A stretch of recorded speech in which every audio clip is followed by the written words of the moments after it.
what we say, how we interact, has a potential to positively impact our family members and the people around us. Hi everyone, it's Aqua here for another Families Grow Together show. Today we're talking about how behaviors impact family members. And this is going to be presented by our very own Nelly. Hi Nelly, welcome to Families Grow Together show.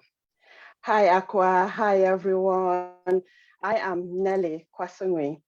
I am a transformational life coach and a co-founder of Hand in Hand Community CIC. And welcome to our show, Families Grow Together.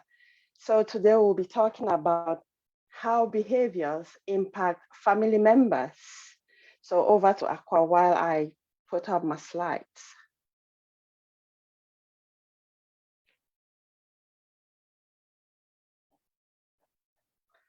Aqua, you're on mute.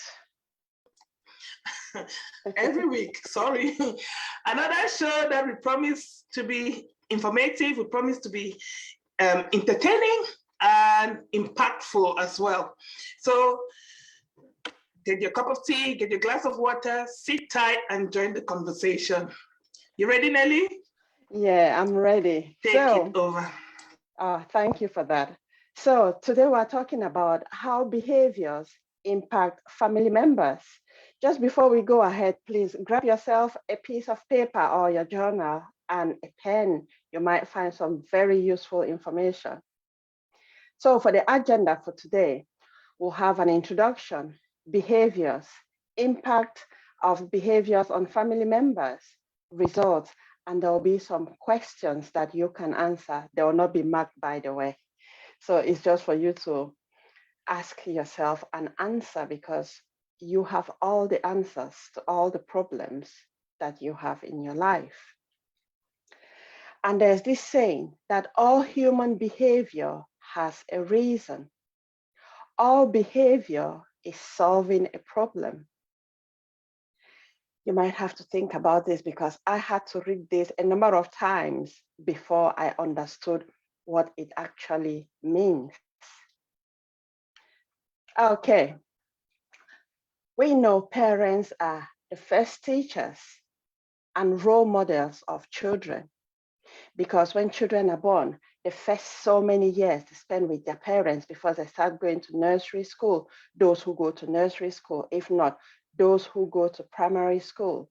So that initial years of a child's life, they copy everything from their parents. And it doesn't even end there.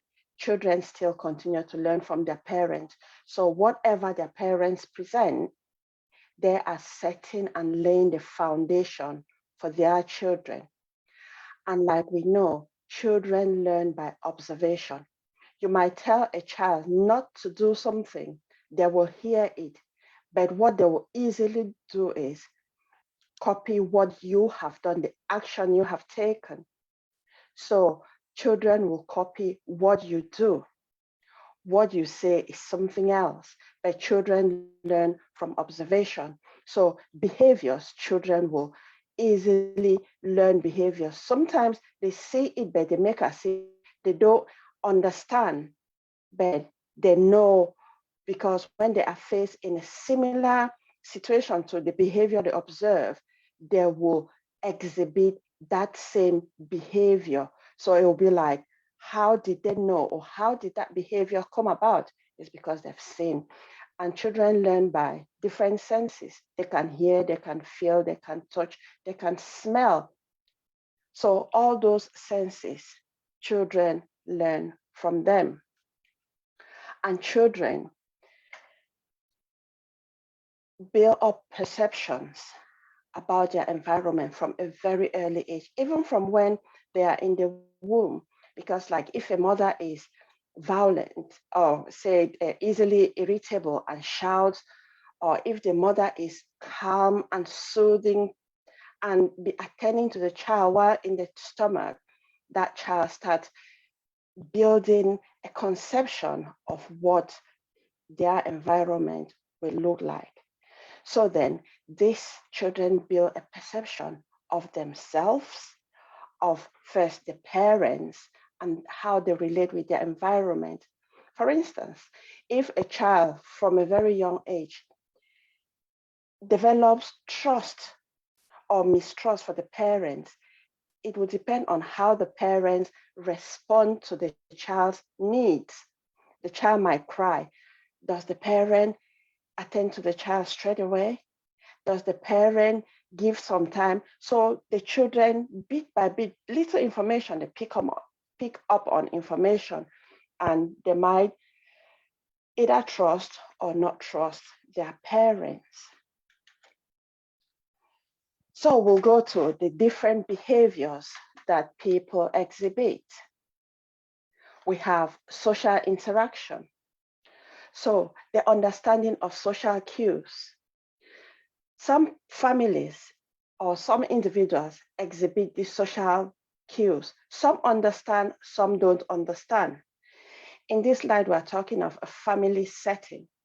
So if parents exhibit or they know and exhibit social cues, this will help the children to also be able to identify social cues, like how would they know if someone is happy without saying that they are happy, or how someone will be angry without verbally telling someone that they're angry.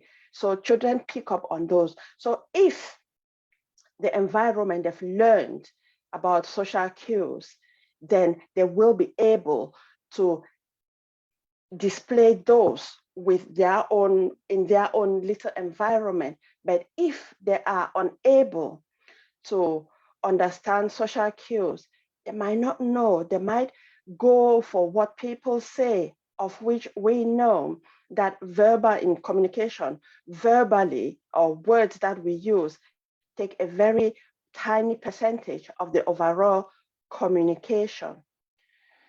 So we'll go to conflict resolution, which is the next behavior. So feeling safe and secure, a child will learn, or in the family environment, the child will learn to focus on finding the solution or problem solving. And this one, it comes from how the parents behave. On the other side, if in a family home, there's a lot of chaos, whenever there's a conflict, conflicts never get resolved, it always escalates. This child or the children learn that problems never get solved. And even without expressing, they don't feel safe. They don't feel secure because they don't know if sooner or later there will be an outburst, there will be argument, there will be fighting, there will be shouting, anything. So that psychological safety is not there.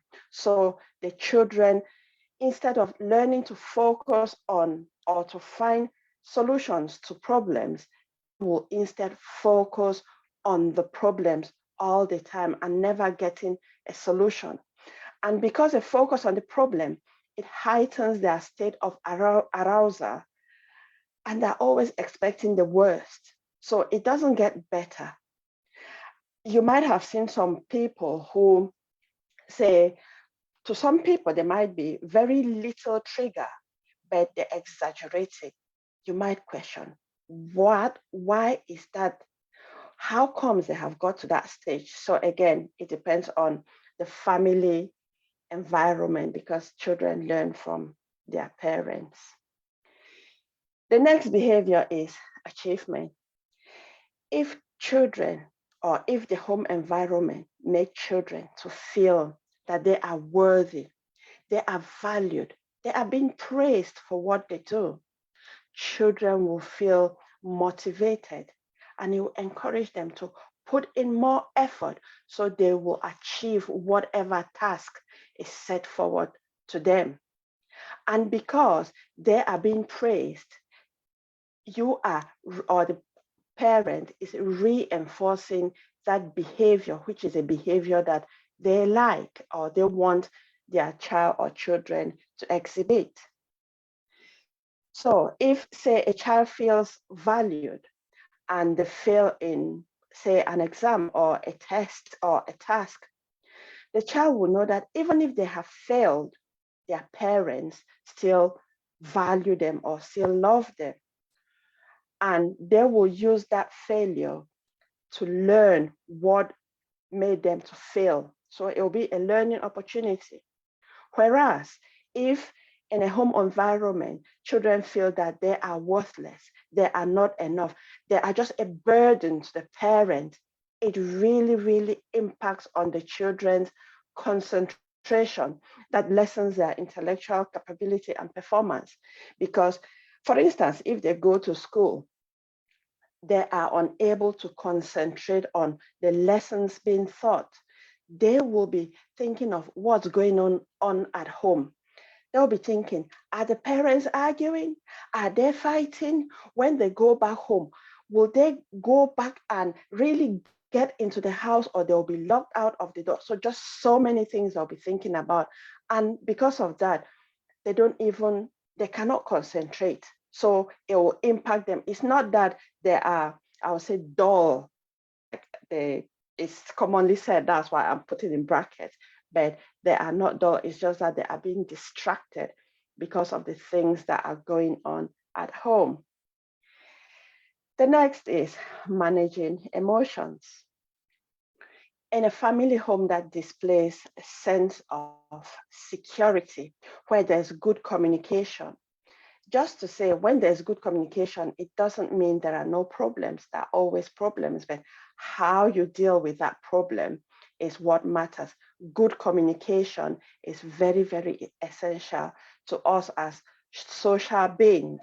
So if in a home environment, parents communicate effectively to each other, it will bring some sense of calm and security in that home, and it will promote the development of healthy coping strategies to manage emotions, because the children will see from their parents that even if they are struggling with something, they always try to keep calm. That is them managing their emotions, and the children will obviously develop their own ways of managing their emotions because they've observed their parents.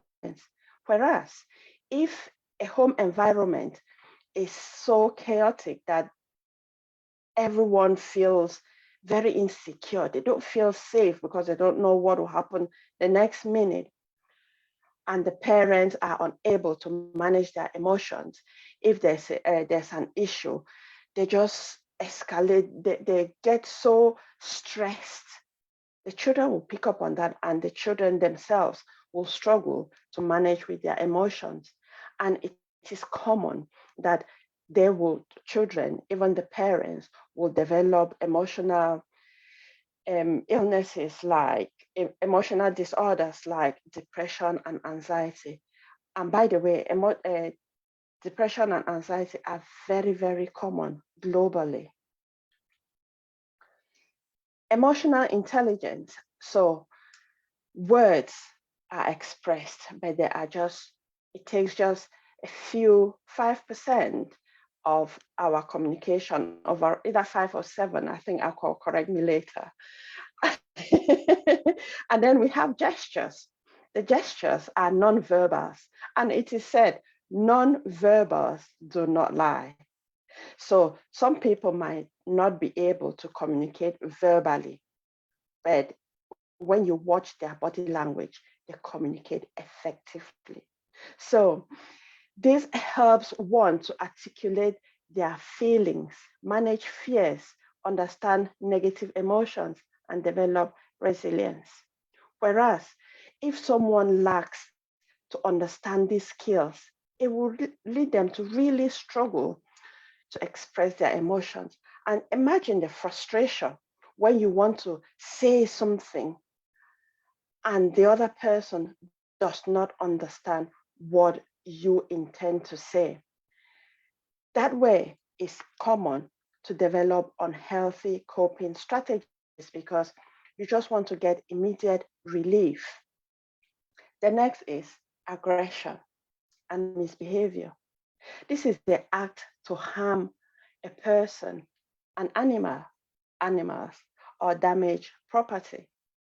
And this results from the feeling of being irritable, angry, bored. There are just so many things. This could be triggers. However, the main cause of such behaviors is always deep rooted. It arises when people struggle to manage their emotions. So you will realize that most of what I'm talking of is down to emotions because that is just where I belong. Okay, so such a person can display physical violence. They can be shouting, swearing, and using very harsh language. Others may disengage and isolate themselves. So people express their aggression differently. Some that are being so passive, which is where they will, like they say, you are angry with someone and you kick the cat or you will break things. So people just have different ways. Again, in the home environment, children pick up on this. Intimacy. In a family home where parents display acceptance of themselves and their children, love and nurturing environment, it is very, very vital for intimacy. On the other hand, a lack of feeling acceptance, lovable and nurturing leaves a person or the children feeling constant insecurity and isolated. They feel empty within them. They struggle to develop and maintain healthy, intimate relationships. Relationships, this one is on intimate, but it's again, it starts from personal, how each person relates to themselves. So if you don't love yourself, if you don't accept yourself, if you don't take care of yourself, self-care, you are unable to do that for some other person. So it all starts with you. When someone who shows acceptance, love, affection, they either attach or when they meet someone, this one now is intimate relationship. Let's say a person meets someone who actually accepts them for who they are, loves them for who they are, and shows affection. They either detach themselves because they see it as, what is the catch? Why is this person being so nice? There must be something. They go back to their default, which is negative. So they are like questioning, why is this person so nice? Is this person just pretending and then to come out in their real colors and things like that? So they either detach themselves or they push the people away. They display behavior such as gaslighting. When you are made to doubt yourself, whatever you say, they'll be blaming, they'll be manipulating.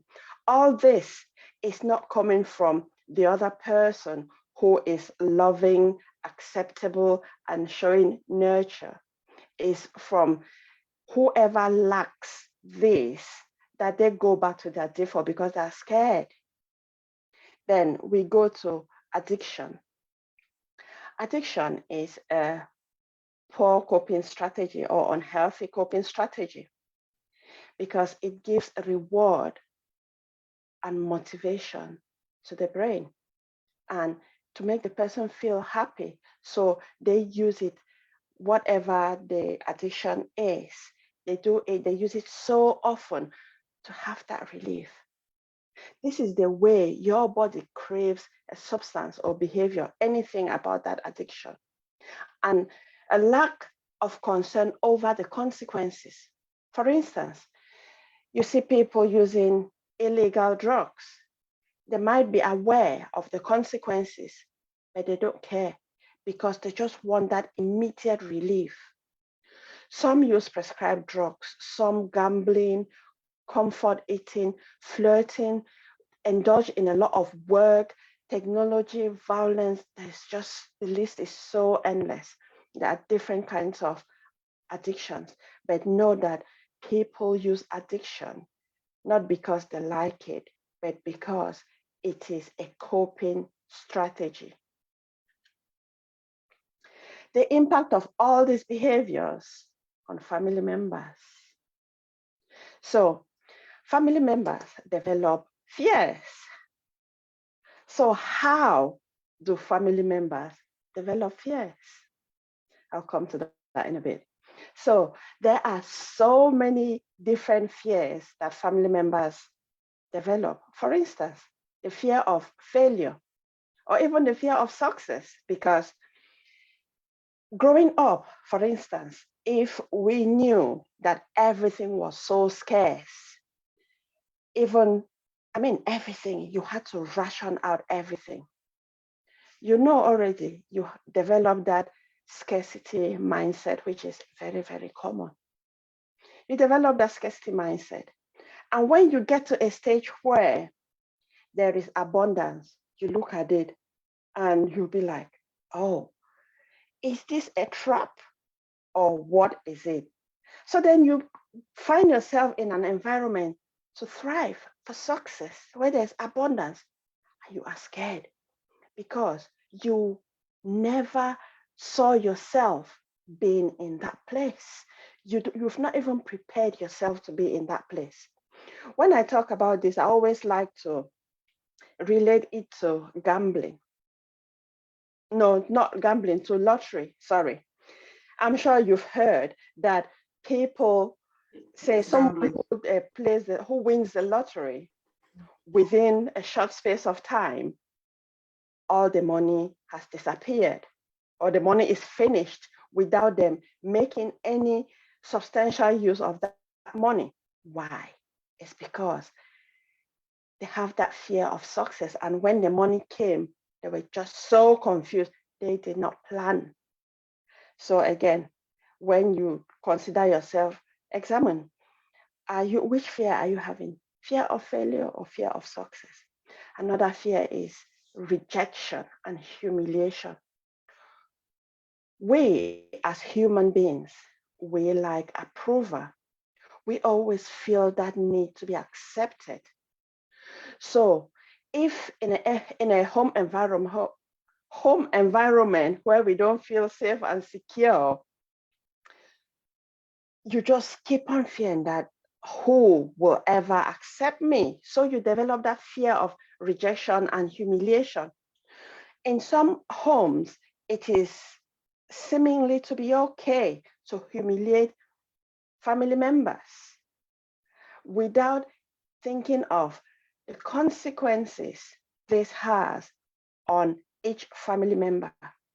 The next fear is fear of commitment. You have fear of change, fear of being alone, fear of pain, fear of missing out, fear of uncertainty, and fear of death. This one is a massive one. So many people fear death. That's not something we'll talk today. Okay, so I asked before, how do individuals develop these fears? You might not have all the fears, you might have all the fears and even more, but this comes from the ego, because we as human beings, we are born from love, but we cannot experience love without knowing fear. So it's this principle of duality. So the ego survives on fear. When the ego senses that it's in a threatening situation, because its main function is to ensure that you are safe, that you survive that situation, the ego will come up with brilliant ideas, which are the coping strategies. If you survive that particular instance, then it is highly likely you will repeat that same action, which is reinforcement. You repeat it over and over and over, and then you don't even think about it because the first number of times it saved you or you were saved. You just keep on using it. And because you use it for such a long time, it becomes automatic. You don't have to think about it. You just do it. It's like breathing. You watching me, I'm sure you are breathing without even thinking that you are breathing because it is automatic. So that is how when we do or we develop this or we use a behavior over and over, it just becomes automatic and we just act without even thinking. And when we project that behavior to someone, it might seem as if it's intentional, but actually, the behaviors that people portray out there is something that is going on within them and not directly targeting someone. They have their own struggles. And when we use these automatic processes over and over, it forms part of our belief systems and our mindsets.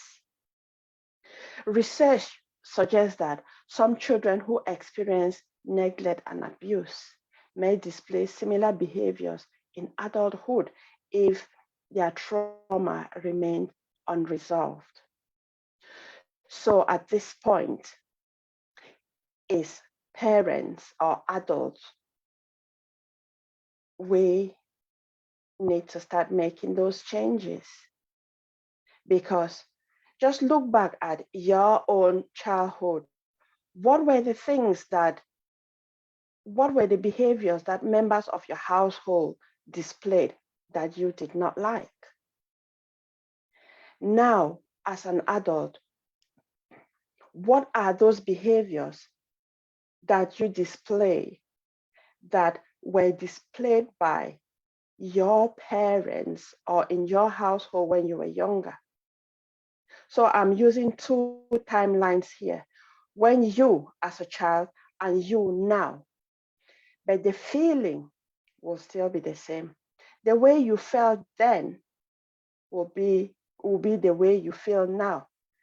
And imagine if you felt that way and you still use the same behaviors to others, they feel the same, even worse, because you have used that behavior over and over.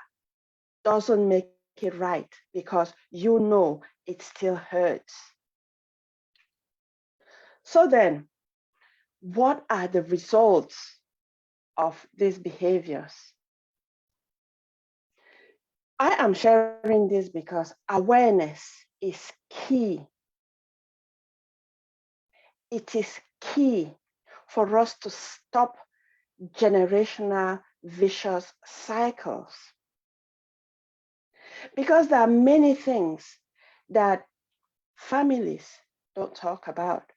They seem so unspoken and they seem natural and real, and that you just go with it, go with the flow.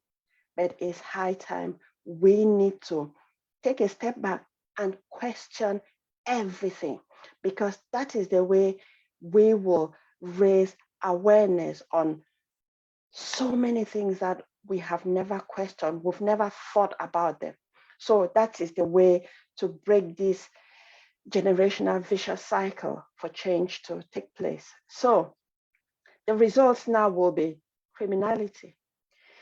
Say, if it's an adult who exhibits aggressive behavior and violence, they might get a call or someone might call the police that there's violence at home and you have a criminal record. For children, they might not feel safe at home and there's that tendency that they'll want to spend time with their friends outside of the home. When they go, parents don't know where they go to. Understand the risk of joining gangs, groups where they will be easily exploited, like they get involved in gangs, they do drugs, they are sexually exploited. And when they get themselves in those groups, they have high secrets, and the children will not talk about that secret to anyone. And by the time they know it, if at all they know it, it might be too late because the threats that they give them, they might end up the criminal route, which you, me, that's not something that we wish for any of our children. It might result to substance addiction, just like I said before about addiction, because children want to get that instant relief. And if they go out and they meet friends, now the use of substances is so high and children get trapped into it. Some they give them to go and distribute without them even knowing what it is.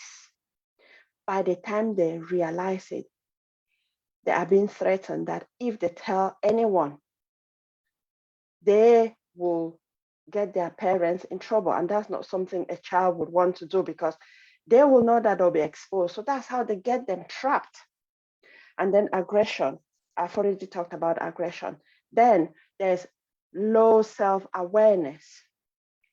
When children do not feel safe, secure, worthy, they doubt themselves. They don't even know who they are. It has a direct impact on their self-esteem because they can't even express themselves because they'll be doubting, if I say it, who will even listen? If I say it, is it even correct? Is it wrong? So a lot of self-doubt, and it goes in line with their self-worth and confidence. And this will reduce the children's or family members' life opportunities.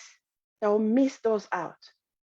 And there'll be conflicts, different conflicts, whether conflicts at home, conflicts with their peers, conflicts in the community, and because they have not developed the skills to resolve conflicts, they will focus on the problem, and probably the problem will escalate because of their thinking about that problem and not necessarily the problem itself. Whereas if they develop better coping strategies, they'll focus on looking for solutions. Sometimes children, they want to be perfect. They want to be perfect to please their parents. That perfectionism comes in because they want to solve the issue of not being enough. I'll just say an example here. Like parents, they tell their children what they should be in life, the profession they should go in. It's common for parents to say, I want you to be a doctor. Yeah, a doctor is a noble profession, but is it your child's calling? Because the child doesn't want to disobey their parents, they will go to school, go to uni, graduate as a doctor, but all along, they are not happy in that profession. They just want to do things that will please their parents. And unfortunately, it's really, really hard to please your parents. Not, I'm talking in the sense of this perfectionism, because there'll always be something that you could have done a bit more better. So, but if like children or like in an environment where you promote your children to explore themselves, what their calling in life is, they'll have more life satisfaction than just doing things to please the parents, to please the community when they are unhappy. And for this, I'm not surprised because like I read an article and it said something like 85% of people are not satisfied in their jobs. But again, you go to work and you spend a lot of time there, but it's somewhere you are not happy. So it goes to that parents' influence. And there's the bullying. This one bullying, I know it's common in schools where children go and because they want to be am the I am the bigger one. I have older brother, sister who can the bully. But actually they are using the bullying as a strategy, not that they actually aim at.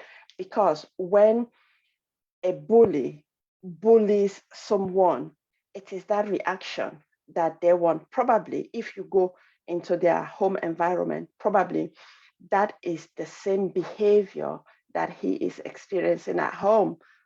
This is just an example. Another result is anxiety disorder. We've talked about anxiety disorder. And there's the peer pressure. Like our teenagers now, and even in primary school, even university, there's a lot of peer pressure. And if a child is able to know themselves, to manage their emotions, the peer pressure will not be as much as if they struggle with their emotions.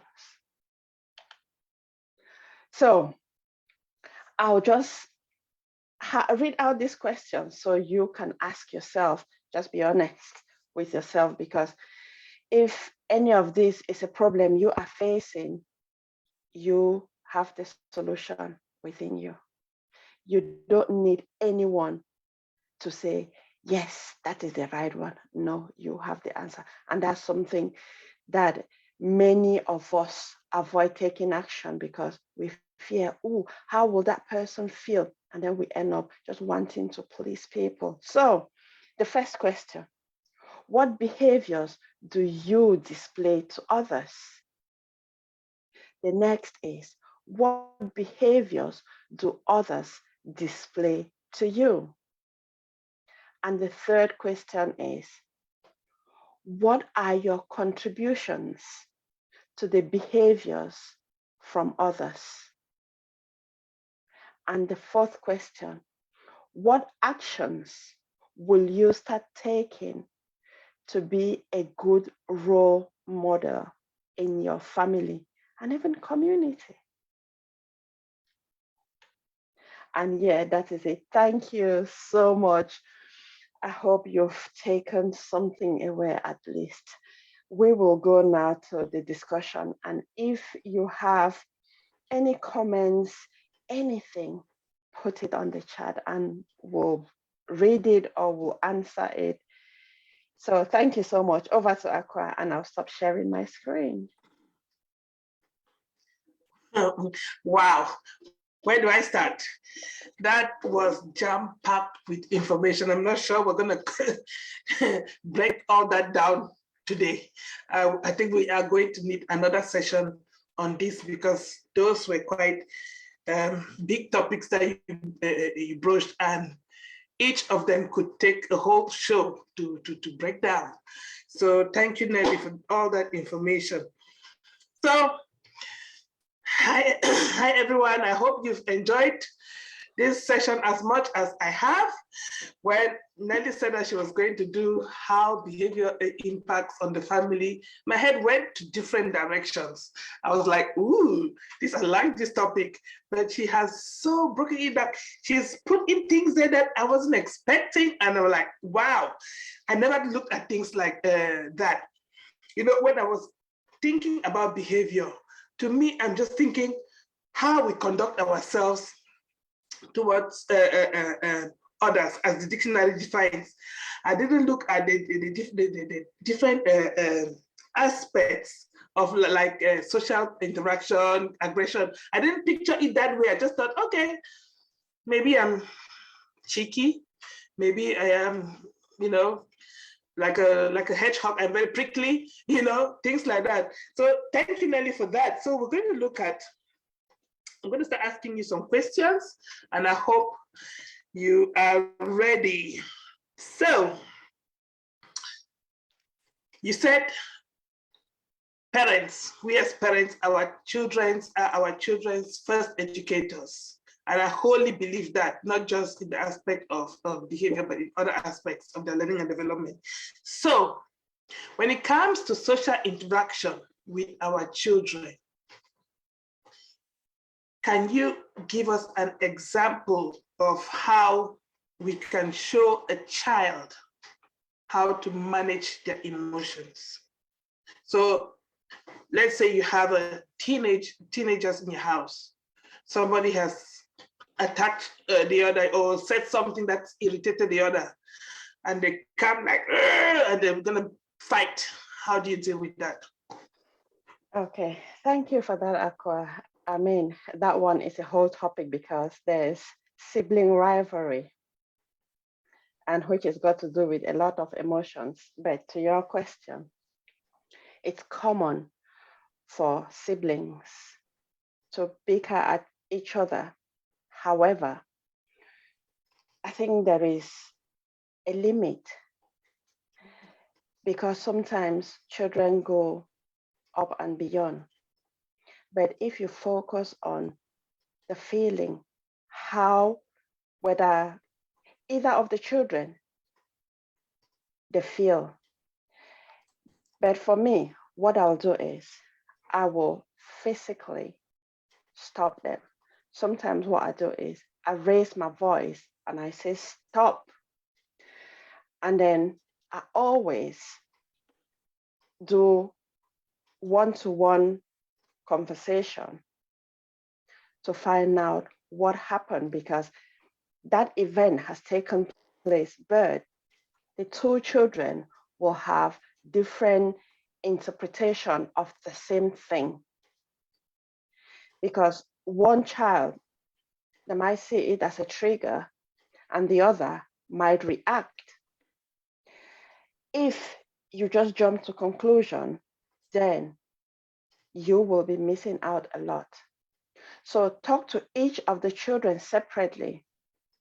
And when you are asking them, focus on how they feel or how they felt. What behavior would they, or how would they have behaved differently or interpreted that situation differently? So again, it's a technique that you are helping them to come up with alternatives because they have the solution. But because they are not focusing on that solution, you are questioning them to help them to look for a solution. But again, if as a parent, you just go there and you want the children to solve for themselves, when you the parents as role models, you are exhibiting exactly the kind of behavior that the children have been doing or bickering, it doesn't help, because the behavior, most probably, the children have picked up from the parents, because that's how the parents solve their own issues. So again, I go back to parents that it's not a blame. It's for us to learn, because like I say, in this life, it's just to learn. We learn every single day. And it's just for us to learn, because if we as parents learn how to manage our emotions, then we'll be a better chance to tell our children that this is it, or they will see it from us. When you start having those changes, the children will be like, something has changed. What is going on? Even if they don't talk about it, but they'll pick up on it. And there's something called energies that goes on in homes or within people. Children will pick up on that. I don't know if I've answered your question enough. Thank you, Nelly. Thank you for that. Yes, because we do not want our children to display behaviors that are unacceptable. So if it's unacceptable in the home, it should be unacceptable outside of the house, because when they do it at home, they will do it in the community. Or if somebody else touches that very trigger, they are going to display that same emotion. So it is important for us, not only for the children to know themselves, but for us as parents to know our children and to educate one another to talk about things openly. Like you said, open conversations are very important in the family. Now, when we look at social cues, when you talked about social cues, we are social beings. Children learn it from our environments. So when you said you talked about children not being able to pick up these social cues, I remember I always think about what we call the stare. When there are visitors in the house and the child comes and they're trying to say something to mom, and mom just turns and gives them the stare, and you're like, you adjust immediately. Our parents didn't need to speak; they just needed to look at you, and you adjust accordingly. But children nowadays struggle to pick up these cues. Is it that we have become lax, or we have not shown them, or is it, I don't know, what is it? Why can't they pick up these social cues? That's a very tricky question, Aqua. But just thinking, I think now there's a lot of distraction, whereby parents easily give on or give in into their children's requests. And because it is easy for parents and children to just give in, say a child comes and wants something, it's easy, just take it and go. So then when, just the example you gave, people are in the house, probably that child doesn't know the stare, but you know, and you know what it means, but that child has not learned it. I remember some years back, similar to what you were saying, I had some visitors at home and my son came and he was doing something and I looked at him. All the other children understood, but it was just him. And he was like, Mom, why are you looking at me like that? The worst thing that you don't want to hear. That's the thing that they come out with. It's like, why are you looking at me like that? What do you want me to do? Because he was so surprised that I'm looking. But the other children knew what the stare meant, but he didn't. So because he asked, Mom, why are you looking at me like that? I just had to say it because yeah. Communicate clearly. Yeah. Very important. don't be nuanced in your communication. It's like what would helping parents to help their children learn how to talk. Mm-hmm. We always talk about not using slang. When a child is young and struggling to communicate, use simple language, and that is what our children want. Tell me, like a child will throw something on the floor, they'll make a mess, and like, why is this thing on the floor?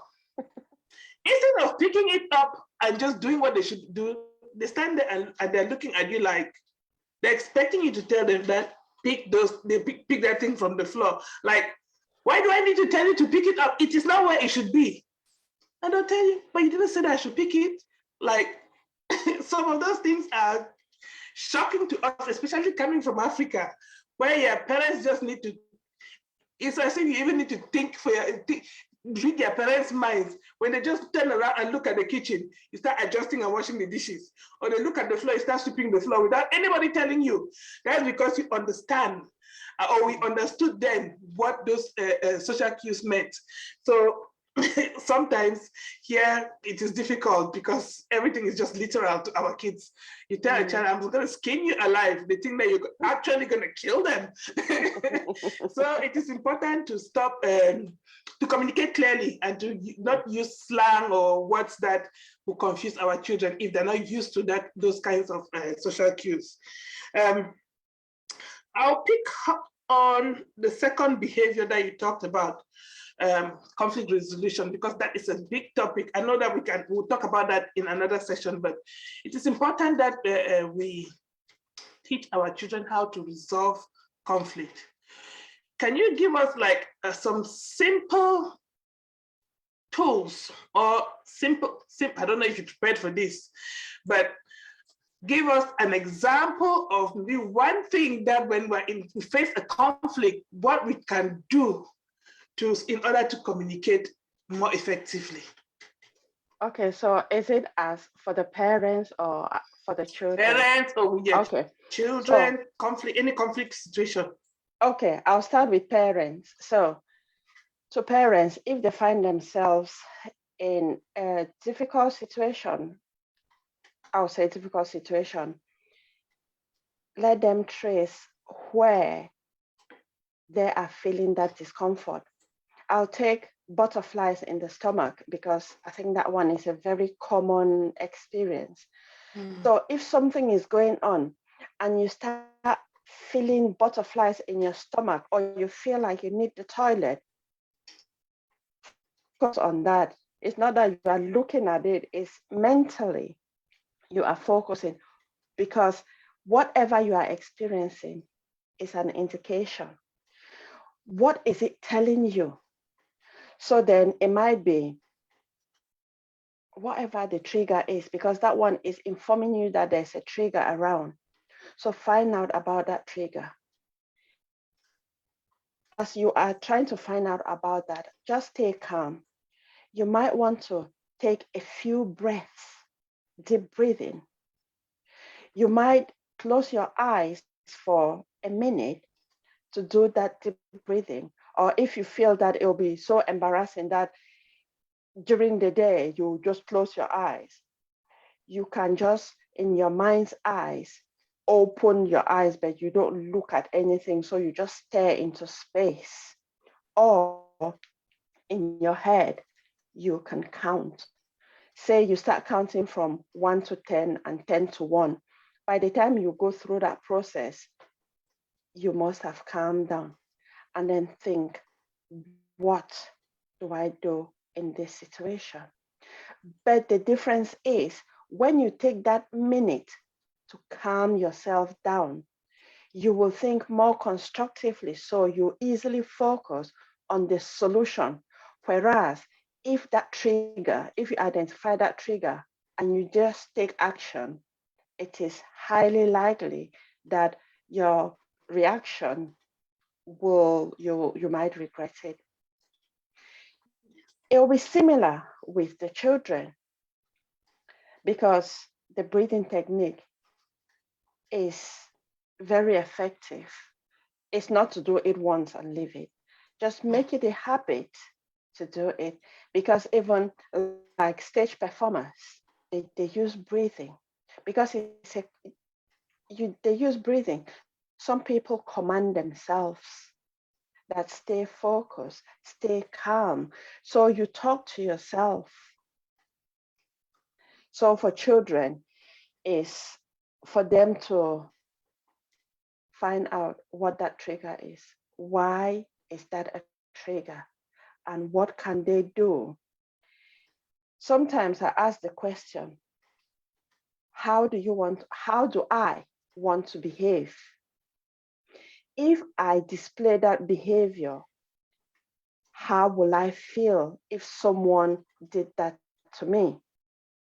And mostly, if my answer is no, then I will not do it. I'll think again. So those are tips that parents or children can use, but it will be something that when you use it over and over, you become used to. Thank you, Nelly. When you were talking there, I was just thinking about PQ reps. You know, breathing came to mind, and you've just enumerated quite a few things that we need to help ourselves. We need to learn these techniques because, like you said, it's not a one-off thing.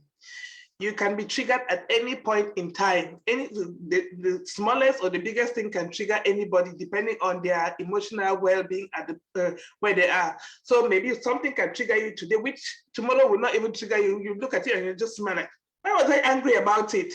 But because of your emotional state, you might react to something in a way that you wouldn't have reacted to it. So when we have these coping strategies, well, not the negative coping strategies, we have positive coping strategies. Healthy Coping strategies like the breathing exercises, like counting to 10, as you said. And it takes practice, obviously. Just knowing about these strategies will not help us. It's about practicing these strategies and making it part of our routine. Breathing exercises should be part of our daily routine because it has a lot of health benefits anyway. So not only for anger management or conflict resolution, for our own health and well-being. Yeah. And I think not only focusing on looking for a solution when you are in that State, yeah. conflict is if you embed certain practices to calm you down, because in this world now, people are so busy and it's so loud and noisy that it's so strange for people to relax. You'll be surprised that so many people, that's something I'll need to look at the research, but so many people do not know what relaxation feels like. Because some people will say when they want to relax, they go and have Yeah, alcohol, and before you know it, they are drunk. So then how are they relaxed? I don't know. makes them go to sleep The and then truth they wake is, up yeah, tired the next day. tired, hangover. But the truth is, now people, there are so many people who have not experienced the state of relaxation or being calm. People go to sleep, but their minds are so busy. There's so many things going on. They wake up in the morning tired. I'll testify to that. On Monday, I was like that. Mm. I was Oh, exhausted emotionally on Monday. Exhausted, like mm, exhausted to mm, the top of my head, like here. So yes, so I understand exactly what you're talking about. It is important that we find mm. rest, and that is not resting as in just sitting down, resting our bodies and our minds. So thank you for that. There's one thing that I wanted to talk about because there's so many things to talk about here. Teaching our children emotional intelligence and how to regulate themselves, and looking at different aspects, even intimacy with our own children, because we need to draw them close so that they're able to share things with us. So, but what I want to talk about is addiction, because that is a massive topic and that is something that destroys a lot of families. Addiction, whether it be to alcohol, drugs, food, sex, TV, gadgets, gambling, all these things destroy families. And these are some of the behaviors that we need to check. And if we see things like that happening, we need to do something about it, or we need to draw the people's attention. And some people will still be in denial. They'll say, I did not have an issue. But it's important that we highlight this. So if somebody in your family was addicted to a substance, whatever that substance is, how does it impact on the children? How does it impact on the family dynamics? Can you just give a few pointers on that? Okay, thanks for that. Addiction has so many or impacts family members in different ways. Okay, let's say I'll take alcohol dependent or alcohol addiction. If someone uses alcohol as a coping strategy, so they use the alcohol to take their mind away from the actual problem, they might get some short-term relief because when after drinking, they might go back and sleep. But when they wake up in the morning, that problem is just there looking at them in the eye. How it impacts family members is that this person who uses alcohol has does not have the time to interact meaningfully with other family members. Say with the children will start running away from this person because they fear that if this person comes, they might say something depending on what had happened previously. They might insult them, not intentionally, but because of that state, though again, it is debatable whether the thoughts were not already in their minds. The alcohol just gave them courage to be able to say it yes. loud. And That's then true. again, it might be money because obviously they'll need money to buy the alcohol. This could be money that could have been spent within the home or on other family members, but it will be spent on alcohol. And if you make a sum total of how much has been spent on alcohol for a year, it will be a massive amount. But if they go, say, every day, for instance, if say every day they spend like, say, £7.50, multiply that by, let's just say 300, because let's assume that they don't go every day. So let's say 300 days in a year. That's a lot of money. I can't do the math. Yes, but it's like above 2,000 something. 225. Yeah. That's a lot of money. And then, so not there. They can be physically there with family members, but emotionally, they are absent. So I just want to bring this because it goes back to the intimacy. Intimacy, not as an intimate relationship, but intimacy with your family, with your children, in that private space that you call a home. The home might turn to be just a house and not a home. So there's a lot of implications on how addiction impacts family members. And if children see that a member of their family or the adult they look up to misuses alcohol, when the children find themselves in a difficult situation, they might try it too. Who knows? Probably if the alcohol is being left at home, the children might be using it because they think or they've seen that is a way that the parent uses, and they too, why not? They want to use the same strategy. Right. So thank you very much. Just some of the ones that came up to mind. Yes, yes. I jotted some things down, and you touched on most of them. Like, yes, they're emotionally unavailable, because you may want to have a discussion that's important, and because they're maybe drunk or they're high, you cannot have a meaningful conversation with somebody who's had a drink. And then because they might get up the next day and say that they cannot even remember what you talked about, or that the conversation never happened. And like you said, they're not physically available for the family, because they might get up the next day and they're hungover and they sleep the whole day.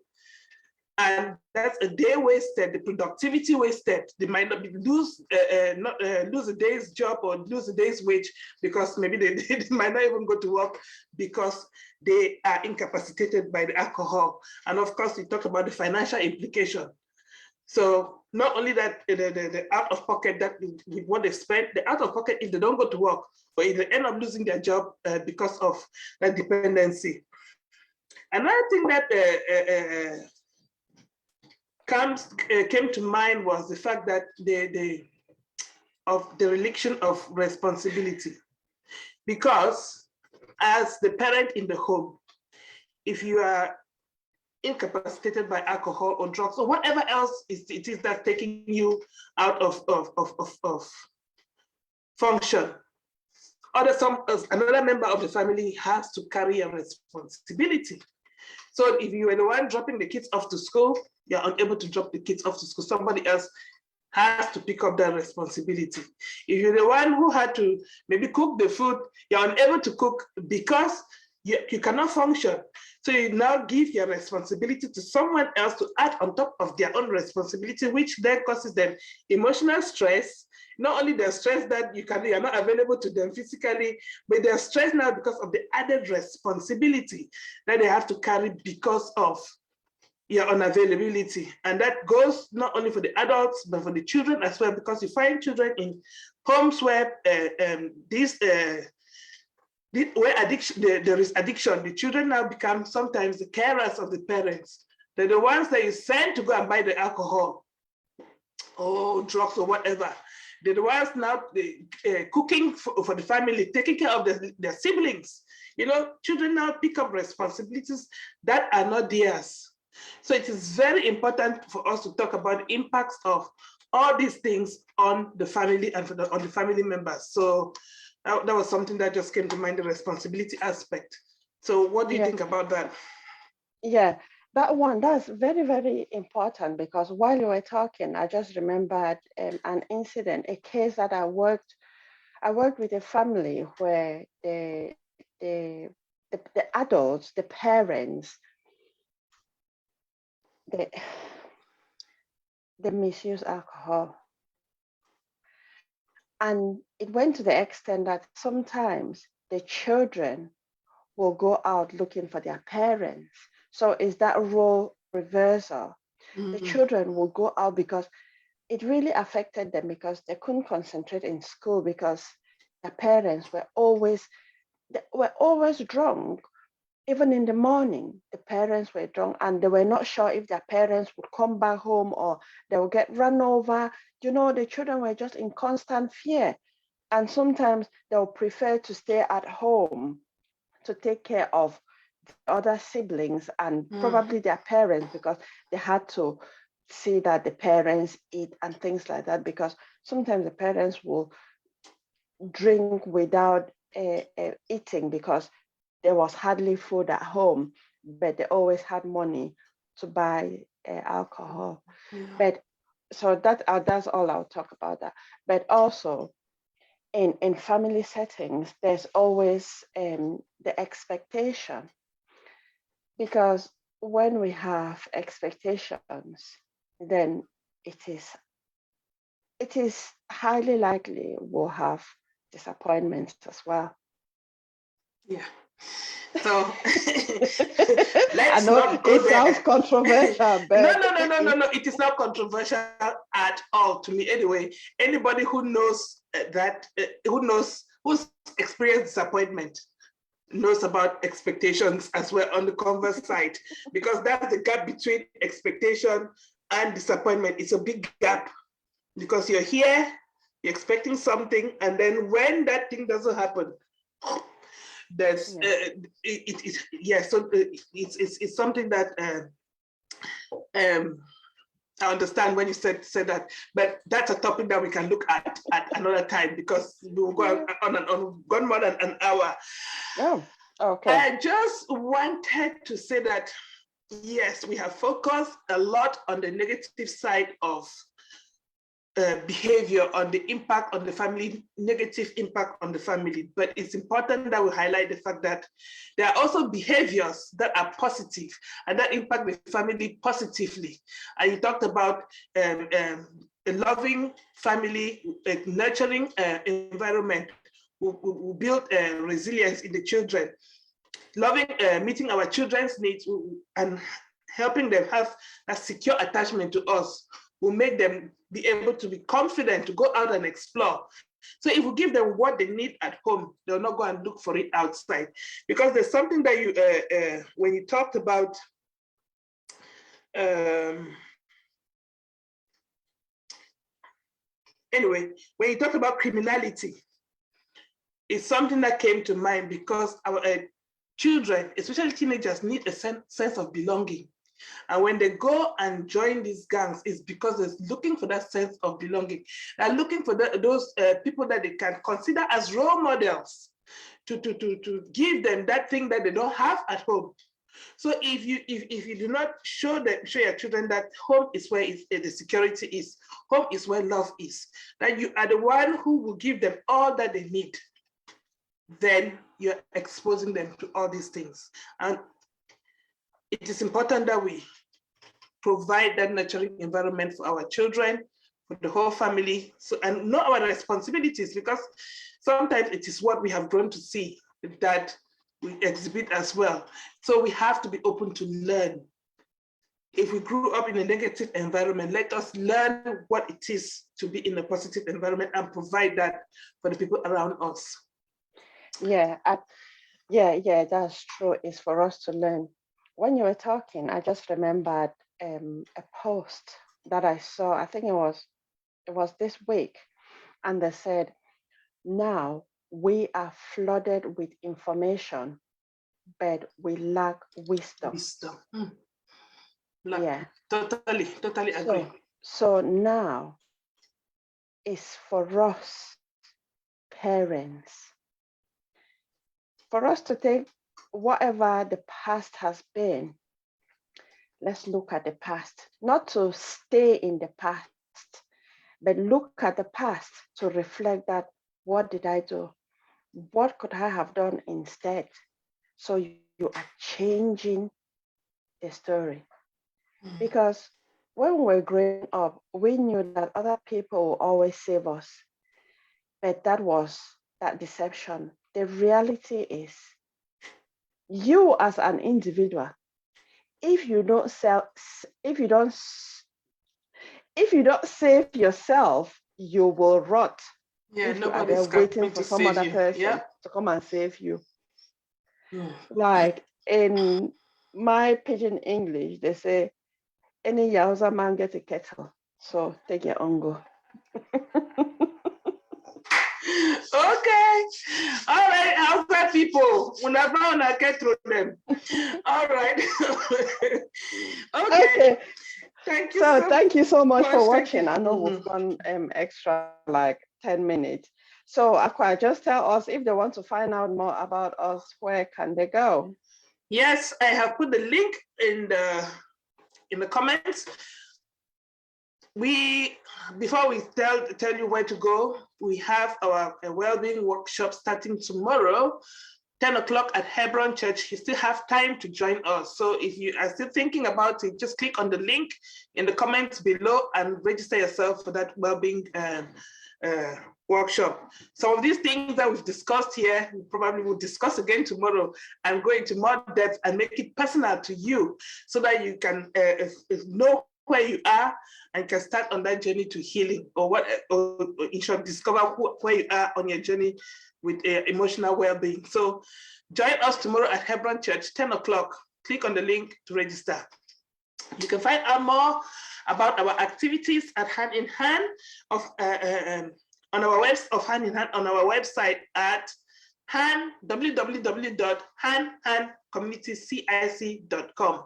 I repeat, www.handhandcommunitycic.com. There you'll find out about all our services, and you can contact us if you would like some support. Okay, thank you so much for that. And just to give you a little tip for next week. Next week will be sort of continuation from today, and it will be common emotional issues displayed by family members. So exciting. So, thank you so much. Have a blessed evening and see you next week. See you next week. Bye. Bye. Bye.